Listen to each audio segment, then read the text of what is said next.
네, 총준세 제6장 식량 생산민과 수렵 채집민의 경쟁력 차이부터 읽어보도록 하겠습니다. 159페이지부터 있는 거고요.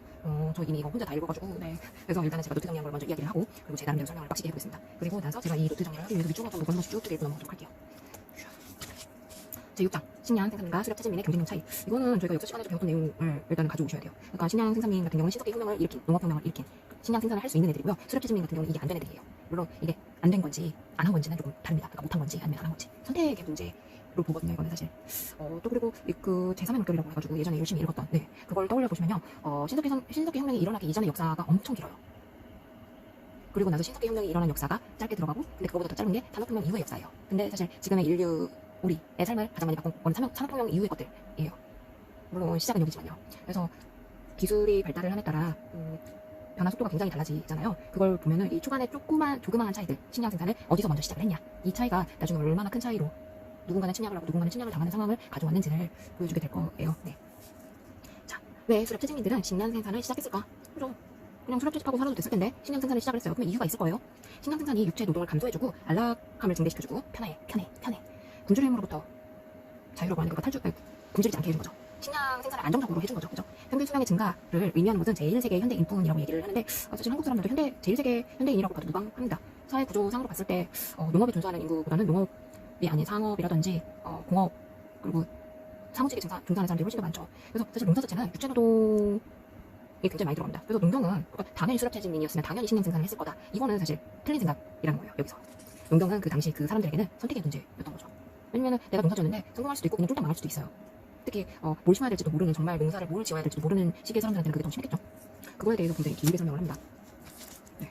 그러나 오늘날의 식량 생산이 원거리 농업 관련 산업을 통하여, 원거리 농업 관련 산업이라고 하면은 우리가 지금 미국에서 만들어진 소고기를 먹고, 그리고 뭐 칠레에서 딴 포도를 먹고, 그리고 저쪽 동남아시아 쪽 열대 기후를 가진 곳에서 나온 바나나를 먹습니다. 이게 지금이나 당연히 예전에는 불가능했었겠죠. 그래서 원거리 농업 관련 산업을 통하여 육체 노동의 감소, 안락증대, 아까 요약했던 것들이죠. 굶주림으로부터의 자유, 평균 수명 증가 등을 의미한다고 생각하는 것은 사실상 자기가 직접 먹거리를 기르지 않으면서도 풍요롭게 살고 있는 제2세계의 사람들 뿐이다. 이건 사실 따지고 보면 신석기 혁명이 일어났을 때 신석기 혁명이 일어남으로써 식량 생산이 가능해짐으로써 농업혁명이 일어남, 잉여 식량이 생김으로써 농사에 종사하지 않는 직업들이 등장을 했는데, 그때 나타난 직업들이 정치인, 상업가, 아니면은 뭐 장인, 배 만드는 사람, 뭐 옷 만드는 사람, 그리고 직업군인, 이런 사람들인데, 제1세계 사람들은 사실 농업 1차 생산을 하는 것보다는 이런 사람들이 많잖아요. 뭐 금융업이라든지 사무직이라든지 그런 거죠.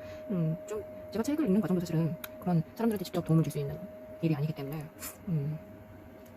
전에 읽었던 달리는 기차 위에 중립은 없다라는 하워드 진의 에세이집을 보면은 그거에 대한 고민이 굉장히 많아요. 나는 직접적으로 사회의 생산을 담당하는 것도 아니고, 농부처럼 직접적인 생산을 담당하는 것도 아니고, 뭐 간호사라든지 아니면은 소방수라든지 그런 사람들처럼 직접적으로 누군가를 도와주는 일이 아니다.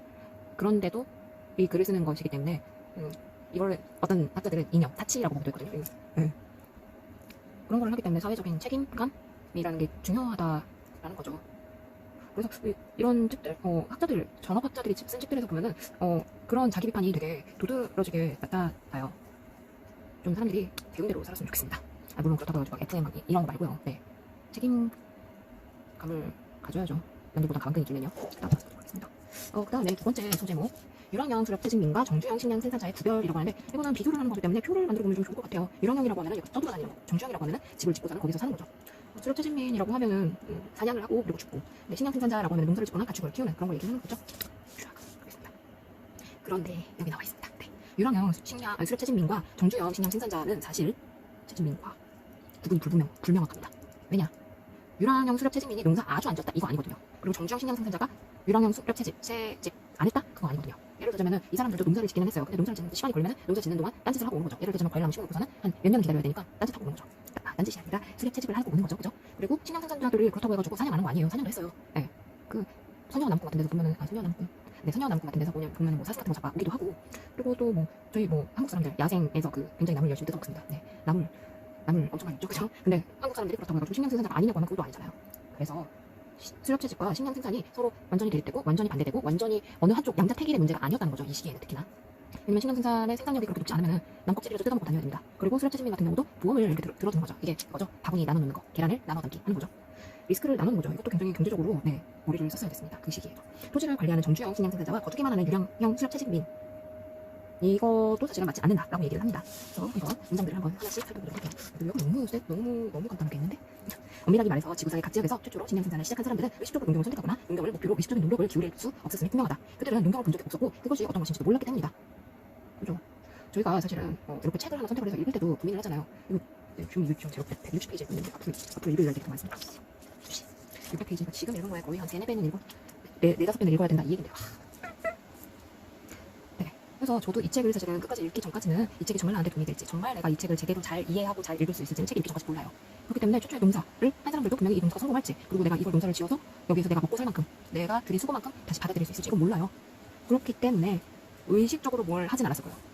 하지만 식량 생산은 결과를 진작하지 못하고 내린 여러 결론들의 한 부산물로서 진화되었던 것이다. 이게 진화라는 단어에 대해서 사실 사람들이 많이 착각을 하는데 진화는 이래서 우리가 뭔가 선택을 한 게 아니에요. 그냥 그게 나온 거예요. 하얀 오탑이라고 예전에 일본 드라마를 리메이크한 드라마가 있었는데 거기서 나왔던 대사였는지 어디서 나왔던 대사였는지 저도 잘 모르겠는데 강한 자가 살아남는 게 아니라 살아남는 자가 강하다라고 얘기를 하거든요. 진화는 사실은 유전적으로 얼마나 많은 후손을 남기느냐 이게 관건이라서 넘어가서 보도록 하겠습니다.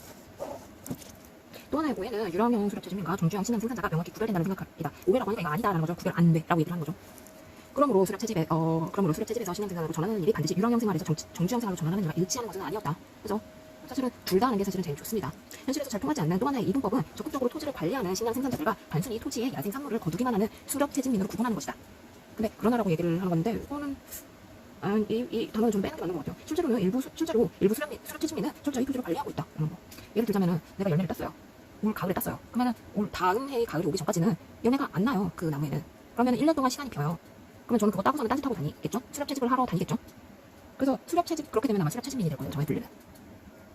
의문이 생기죠. 수렵채집민으로 분류를 하느냐 아니면 정주형 식량 생산자로 분류를 하느냐 이게 사실 명확하지 않아요. 자 그러면은 다음 챕터 가도록 하겠습니다. 숫자를 잘못 적었는데? 보도록 하겠습니다. 생활 방식의 상대적 가치에 따른 먹거리 선호 순위. 식량 생산 초기에는 수렵채집과 식량 생산이 공중 병행하였다. 그래서 이거를 사실은 식량 생산하는 사람 입장에서 식량 생산하는 사람이 많을수록 더 많은 식량을 생산할 수 있을 거예요. 그리고 수렵채집 하는 사람 입장에서는 이게 경쟁자가 늘어난다고 해서 별로 좋을 것 같지 않아요. 그죠? 같은 면적이면 식량 생산하는 애가 늘어났을 때 생산량이 늘어나지만 같은 면적에서 수렵채집 하는 애가 늘어나면 이거는 별로 안 좋은 거잖아요. 경쟁자가 내가 아침에 따로 갔는데 다른 사람이 따버리는 거죠. 내가 꽁 잡으러 갔는데 다른 사람이 꽁 잡아버리는 거죠. 그래서 사실 수렵채집민 같은 경우는 수렵채집 하자라고 그렇게 강력하게 권하진 않았을 것 같아요. 근데 이런 것들이 뭐 예를 들자면 돼지 먹지 말아라, 물고기 먹지 말아라 이런 식으로 종교적인 계율이라든지 아니면은 우리나라 사람들은 그런 거 안 좋아해 이런 식으로 얘기가 돼. 그런 걸 통해서 음식 문화의 금기라든지 상호에 대한 접대 심리로 이렇게 나타날 수밖에 없겠죠. 특히나 식량 생산하는 입장에서 수렵채집 하는 애들이 약간 배짱이 같아 보이기도 했을. 나 너무 식량 생산에 이입하고 있는데 감정을 그걸 보시면 될 것 같아요. 최악의 상황을 회피하기 위해서 만들어졌던 언어들이 사실 음식 문화의 금기로 이렇게 지금 굳어졌을 수도 있다는 내용을 하고 있어요. 이거는 사실 문화사 쪽에서라든지 언어사 쪽을 좀 살펴보면 좀 더 나을 것 같긴 해요. 자 그러면 다시 본문 가서. 식량 생산 초기 단계에서 사람들은 야생 먹거리를 모으는 일과 경적된 농작물을 재배하는 일을 동시에 함께했다. 이러한 전환 과정이 그렇게 천천히 진행되었던 근본적인 이유는 식량 생산 체계 자체가 시간과 노력을 할당하는 데에 대한 수많은 결정들이 하나하나 누적되면서 발전하는 것이기 때문이다. 그죠? 어떤 작물을 심을지, 이 작물을 심어서 성공을 할지, 그리고 그 작물 중에서도 품종 개량이 일어날 수 있는 거니까요. 이게 지금 말로 이렇게 얘기를 하니까 한 문장이지만 시간적으로 살펴보면 일단 작물을 심어서 그게 싹이 나고 열매가 맺힐 때까지 시간이 걸리고 그리고 그 다음 턴에 품종 개량이 일어나고 또 품종 개량이 일어나고 품종 개량이 일어나고 이런 과정을 거치면 뭐 수백 수천 년이 걸리죠. 네. 그래서 이거는 지금 다른 쪽은 밑줄 안 걷고 넘어가긴 했어요. 너무 구체적인 얘들이 많이 나와 있어서요. 그래서 마지막으로 오늘날에서 볼 수 있듯이 음식의 선호순위는 사람들이 각각의 생활 방식에 부여하는 상대적 가치에 따라서도 크게 좌우된다 라고 하는데 19세기 미국 서부에서는 소를 기르는 사람, 양을 기르는 사람, 명사를 짓는 사람이 모두 서로를 멸시했다. 이런 거 굉장히 많죠. 그죠? 그런 거 봐주시면 좋을 것 같아요. 자, 그 다음에 마지막 파트인데 마지막 파트 점진적으로 전파된 식량 생산 체계인데 이거 뭐 점진적으로 전파됐다라고 얘기를 하는 거는 식량 생산 체계 자체가 지금처럼 뭐 인터넷 이제 우리 오지 쓸 겁니다. 네, 오지가 아니라 5G죠. 네, 5G 쓸 겁니다. 라고 하면은 거의 1년에서 2년 사이면 다 바뀌어버리는데 이때 식량 생산 체계는 지금 5G 바꾸는 속도에 비하면 뭐 거의 뭐 몇 세기에 걸쳐서 일어났기 때문에 이걸 점진적으로 일어났다라고 얘기를 하는 거예요. 그래서 그 과정에 대해서 얘기를 하는 거라서 딱히 요약을 하진 않은 것 같아요. 여기다 보시죠. 네, 점진적으로 전파된 식량 생산 체계. 최초의 농경민 같은 경우는 사례가 없어요. 그래서 의식적으로 선택을 하지 않고 결과를 보고서 계속 고치고 이럴 수밖에 없었어요. 의식적인 선택이 불가능했지만 의식적인 선택이 가능했던 애들이 있어요. 식량 생산 체계를 선택적으로 수용을 하거나 아니면은 수렵 채집을 유지를 하거나 이게 세 개의 선택지죠. 투자 농경민은 선택을 할 수가 없었지만 식량 생산 체계가 만들어진 다음에는 그걸 그냥 그대로 받아들이거나 제가 대다수가 식량 생산 체계를 하거나 그리고 그 중에서도 몇 개만 받아들이거나 그리고 아예 아무것도 받아들이지 않고 그냥 수렵 체제를 유지를 하거나 이걸 다 선택을 할 수 있었던 거죠 그 시기에는. 근데 이 선택을 할 때는 요건들이 있었겠죠. 지리적인 환경의 영향이 가장 컸을 거예요. 지리적인 환경이 다르면은 같은 식량을 생산을 해도 생산성이 다를 거예요. 효율이 다를 거예요. 그러면 나 농사 안 져. 이럴 수도 있는 거죠 당연히. 식량 생산과 수렵 체제 가운데서 선택을 어느 정도 비율로 이렇게 조정을 했을 거예요. 생물학에 있어서 진화의 과정과 유사하다라고 얘기를 해요. 이거 앞서서도 진화를 얘기를 했던 거죠. 그죠? 자, 그러면은 근데 이쪽은 하나도 안 보이는데? 그렇게 수렵 체제 생활에서 식량 생산 생활로 전환되는 과정이 점진적일 때가 있듯이 식량 생산에 어느 한 체계에서 다른 체계로 전환되는 과정이 점진적일 때가 있다. 시간적으로도 점진적이었고 그리고 수렵 체집에서 식량 생산으로 이동하는 거기에 참여하는 비율도 점진적으로 일어났다라고 이야기를 하는 거죠. 자, 그다음에 5번. 이렇게 하니까 되게 재미없는데 책을 좀 많이 읽어야 되겠고 어쩔 수 없네요. 가도록 하겠습니다. 식량 생산과 수렵 체집은 상호 경쟁에 대한 방식이었다. 아까 그때 신석기 혁명 시기라든지 아니면 구석기 혁명 시기라든지 그때 사람들 그때의 저희 조상들의 입장에서는 식량 생산이랑 수렵 체집이 어떤 발전의 과정, 어떤 게 발전의 전이고 발전한 후인가 아니라 예를 들자면 나 스쿨바 먹을래, 나는 메로나 먹을래 이런 것처럼 선택의 문제였던 거죠. 그래서 상호 경쟁을 하는 방식인 거죠. 얘냐 이 두 방식이 경쟁의 관계인 거죠. 그래서 얼마나 많은 사람들이 하느냐 이거가 중요했었겠죠. 식량 생산이 수렵 체집보다 더 큰 경쟁력을 가지게 된 요인이 있을 거예요. 지금은 당연히 식량 생산이 훨씬 더 생산력이 높다라고 생각을 하는데 그 경쟁력을 가지게 된 요인들이 5가지가 나와 있어요. 이런 요인들 몇 가지다라고 하면은 그거 옆에다가 체크를 해주시면 좀 더 머리에 잘 들어와요. 근데 이미 숫자를 써버려가지고 야생 먹거리가 감소를 했을 거예요. 기후 변화도 있을 거고 수렵 기술이 발달을 하면서 멸종을 한 거죠. 그리고 수효가 증가를 했다라는 거는 인구가 늘어나면서 같은 그 수렵 체질 경쟁이 빡세진 거죠. 그 다음에 작물을 할 수 있는 야생식물이 증가했다라고 하는 거는 작물을 하기가 쉬워졌다. 그러니까 농사짓기 쉬워졌다라고 얘기를 하는 거죠. 그 다음에 식량 생산 기술의 발전. 이거 같은 경우는 농사를 계속 짓다 보면 당연히 식량 기술의 발전이 할 수밖에 없죠. 예전에는 퇴비를 사용을 한다든지 아니면 도구를 사용한다든지 이런 것들을 얘기를 하는 거죠. 그 다음에 인구 밀도 증가. 머릿수가 늘어나면 농사 지을 사람이 늘어나기 때문에 당연히 농업 생산량이 증가합니다. 근데 이건 좀 땅덩어리가 넓어지는 영향도 가져오죠. 그죠? 일단 가서 예전에 농사 안 짓던 땅인데 네가 가서 좀 캐봐라고 얘기를 하는 거죠. 이런 것들이 서로가 원인이 되고 결과가 되고 이런 선순환 관계라고 얘기를 많이들 하는데 자가촉매 작용을 일으켰대요. 그래서 이 자가촉매 작용이 뭐냐? 일단 시작된 후에는 스스로가 촉매 작용을 베풀어요. 서로 촉매 작용을 베풀한다라는 거는 어떤 과정을 좀 더 빠르게 만들어주는 거죠. 촉진을 시켜준다라고 얘기를 하는 거죠. 좀 더 빠르게, 좀 더 효과적으로. 점점 더 가속화되는 현상을 자가촉매 작용이라고 하는데요. 그래서 먹거리가 감소를 하면은 농사 짓는 사람들이 늘어날 거예요. 그럼 인구 밀도가 증가할 거고 인구 밀도가 증가를 하면은 당연히 농사를 많이 짓게 되니까 생산량이 늘어날 거고 그렇게 농사 짓는 사람들이 많아지면은 생산 기술이 발전할 수밖에 없고 발전하면 또 농업 식량이 많아지고 식량이 많아지면 또 인구도 증가를 하고 그리고 인구론 있잖아요. 멜서스의 인구론. 식량 생산과 인구 증가 사이에는 어느 정도 상관관계가 있다라고 얘기를 하는 건데 서로가 주거니 받거니 하는 거죠. 이거는. 자, 그래서 인구 밀도 근데 문제는 초기에는 식량 생산을 하는 것보다 인구 밀도가 더 컸다. 그래서 굶주리는 사람들이 있을 수밖에 없었다라고 얘기를 하는 거죠. 식량 부족 사태가 발생을 하는 건데 멜서스가 인구 얘기를 했었는데 그죠? 식량 생산하는 속도보다 식량 생산이 증가하는 속도보다 인구 밀도가 더 빠르게 증가를 하는 거죠. 근데 어느 순간이 되면 인구 밀도도 약간 깜덩이가 정해져 있기 때문에 저희는 지구에서 삽니다. 자, 밑줄 친 부분도 한번 보도록 할게요. 그러므로 식량 생산과 수렵 체집은 서로 경쟁하는 대안적 방식이었다고 보아야 한다. 따라서 이런 의문이 생긴다. 수렵 체집보다 식량 생산 경쟁력이 더 커지게 만든 요인은 무엇이었을까? 이렇게 질문이 나온 소제목들은 되게 요약하기가 좋은 것 같아요. 한 가지 요인은 야생 먹거리가 감소한 것이다. 그죠? 다 잡아먹어가지고 멸종한 거예요. 그 다음에 두 번째 요인은 야생동물이 감소하면서 수렵 체집 생활의 보상이 줄어들었던 것 반대로 작물을 할 수 있는 야생식물이 증가하면서 식물의 작물화에 따른 보상이 나눠졌다는 점이다. 생산량이 차이가 난 거죠. 수렵 체집이 분리해지도록 균형을 무너뜨린 또 한 가지 요인은 야생 먹거리를 채집하거나 가공, 저장하는 식량 생산에 필요한 각종 기술들이 계속된 발전이었다라는 거. 예전에는 그냥 맨손으로 흡하고 이랬을 텐데 나중에는 돌 갈아가지고 흡하고 이렇게 했었겠죠. 그다음에 네 번째 요인은 인구 밀도의 증가와 식량 생산의 발원 사이에 존재하는 상호적인 관계였다. 인구 밀도가 증가하면 식량 생산이 증가하고 식량 생산이 증가하면 인구 밀도가 증가합니다. 그래서 서로가 원인이자 결과인 그런 관계죠. 먹고 먹기는 계속 순환이 되는 관계죠. 선순환이라고 보기는 좀 선순환인가요? 네. 다시 말해 식량 생산의 도입은 이른바 자가촉매 작용. 일단 시작된 후에는 스스로 촉매 작용을 되풀이하여 점점 더 가속화되는 현상이라는 것에 한계가 된다. 그래서 식량 생산을 시작을 하면 식량 생산이 더 생산력을 높여갈 수 있다라고 얘기를 하는 거죠.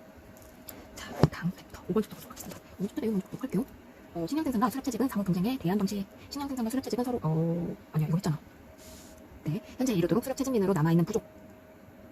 아까 현재 이르도록 수렵 체집민 농사를 안 지은 부족이 왜 안 지었을까에 대해서 한번 살펴보겠죠. 자, 일단은 식량 생산에 부적합한 지역은 따져 볼 필요도 없을 겁니다. 그죠? 식량 생산에 부적합한 지역은 당연히 수렵 체집민으로 계속 살았겠죠. 이거 남극이나 북극 쪽에 있는